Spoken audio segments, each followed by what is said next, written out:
now to Sir John Redwood, who's a former Conservative minister. Hello, John. Good morning. It's great to have you on the programme. Good morning.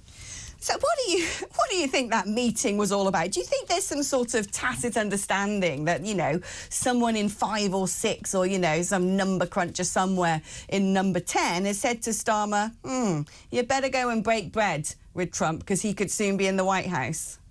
Well, I think that was quite a good idea, and I think it was quite a good idea of Mr. Trump to accept and be magnanimous, because we all know that David Lammy has said very foolish things in the past, and the top diplomat needed to really apologise in person and show that he's now a reformed man, because this is a vital relationship for Britain.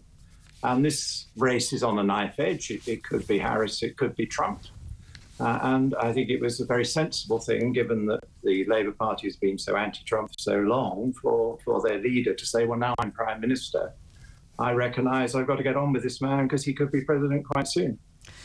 Well, I hope they did get along. I kind of feel like if you just say something half nice to Donald Trump, he gets along with everybody. Let's talk now about the state of the economy, because if anybody knows how to run a country's economy, it is you, Sir John. What do you think about this 22 billion black hole? A, does it actually exist? B, does it desperately need to be filled? And C, if so, how? Well, it's greatly exaggerated in terms of the inheritance. I think they admit that at least half of it is the result of their big giveaways to the public sector in big wage increases without any productivity deals to make it all more affordable. And they haven't, of course, looked for the areas where there's waste or overspending, which could easily be adjusted. I mean, why don't they, for example, target the Bank of England? It's been losing 20 or 30 billion a year by needlessly selling bonds in the market and by the way it conducts its bond portfolio. No other country faces a central bank that's that bad and insists on selling so many bonds at big losses. They could do something about that. The previous government agreed with those of us who went to them and said, you've had a big productivity loss in the public sector since 2019. You've made great attack today again on the needless part of the COVID lockdowns, and it did huge damage to public service productivity.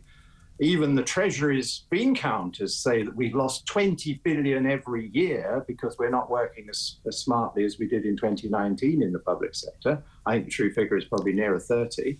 So where is the plan to start tackling that? That is why they shouldn't keep on just giving wage awards without talking about how people can work smarter and better at the same time, because we need good value public services. I'm all for people being better paid, but there's got to be effective work for the money.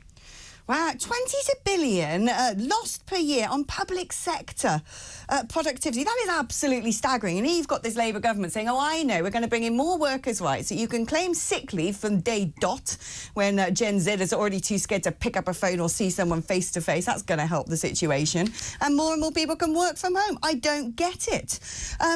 And I'm also astonished about the Bank of England, quite frankly.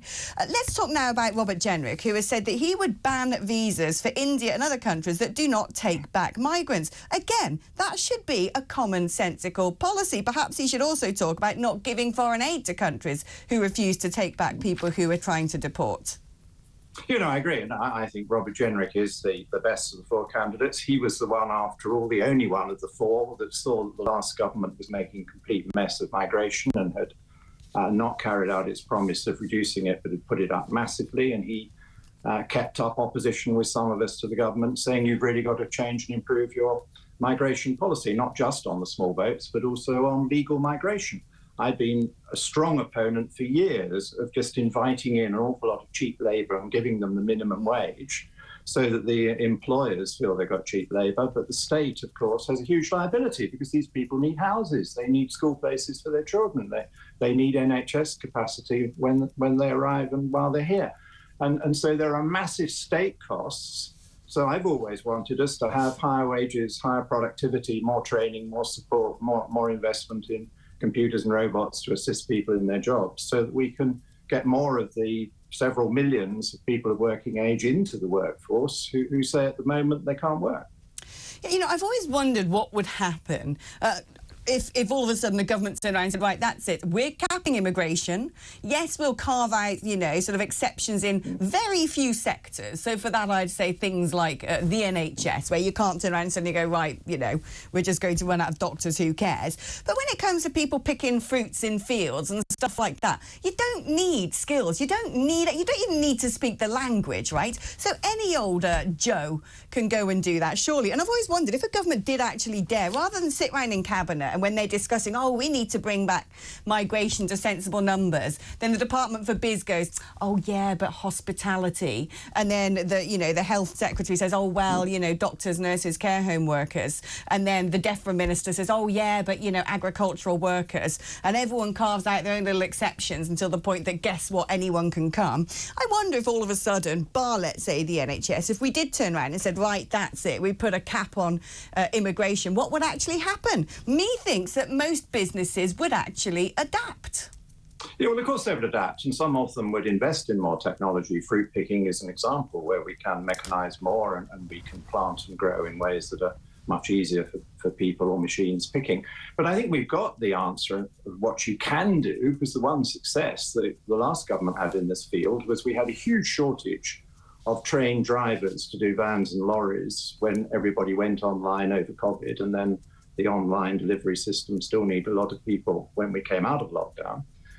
And instead of just inviting in lots of foreign lorry and van drivers, there was a big training program, lots more tests were put on, many more people got qualified, they put the pay up, and we suddenly started drawing people out of unemployment or out of lower paid work into driving, because it's an important occupation. We need to do that across the piece where we have these so-called skill shortages. I mean, we can solve the care worker shortage if we put the pay up and gave more support and training. And why can't we do that with people who are already living here? Do you know, John, I could not agree with the example you gave anymore, because I'm the daughter of a lorry driver, and my dad used to drive a car transporter, like a proper big articulated thing, and he had to put the cars on top and they bounced around over his cabin, and you actually need a heck of a lot of skills and have to pass a load of exams to be able to reverse one of those things around a corner, I can tell you that.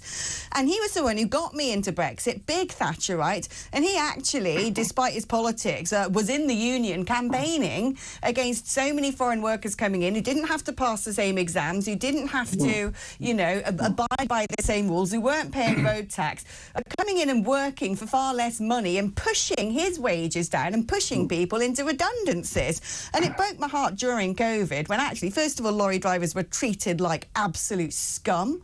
They shut service stations. There was no place for these men to get a drink or go to the loo. That was disgusting.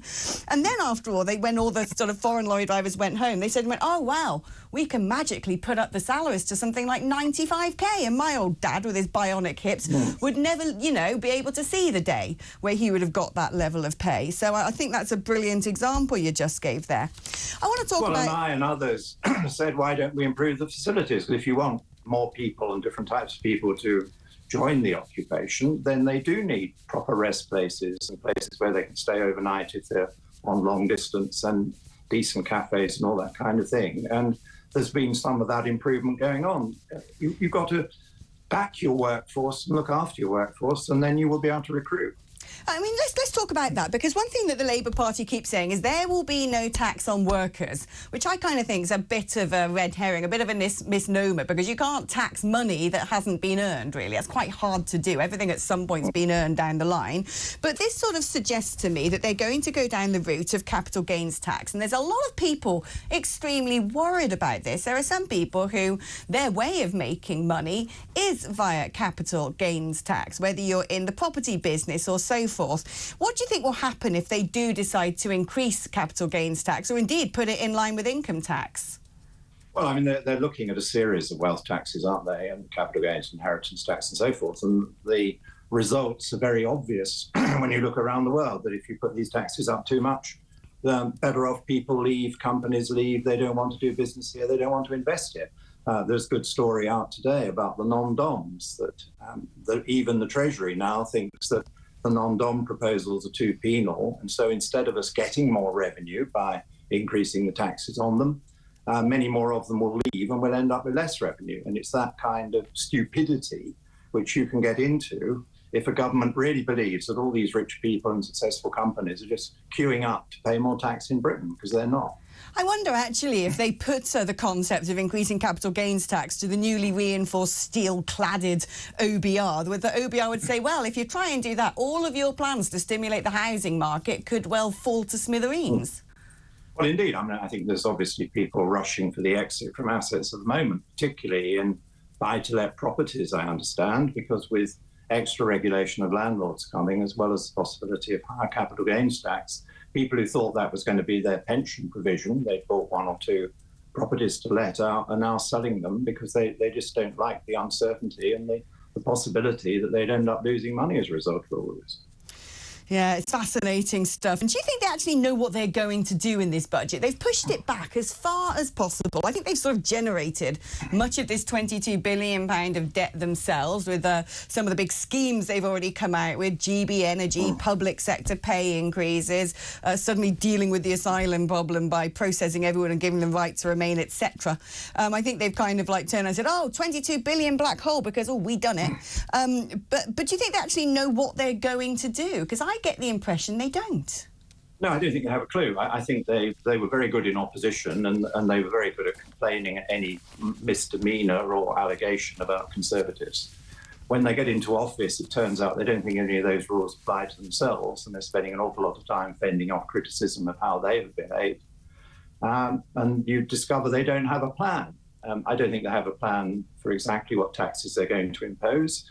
We clearly now found out they don't have any plan on how they're going to deliver all this renewable power and have what they call completely clean electricity by 2030. And yet this was their big thing. This was going to lead their economic growth plan. Mr. Miliband had to write a hasty letter to National Grid saying, whoops, how do I do this and how much will it cost? And this was the key promise. And they've written back and said, haven't a clue, and we'd be happy to try and work it out for you. And I think the budget's like that as well. I think they had one or two things they wanted to do where the Treasury are now saying, whoops, you might not even get extra revenue if you tax the rich in that way.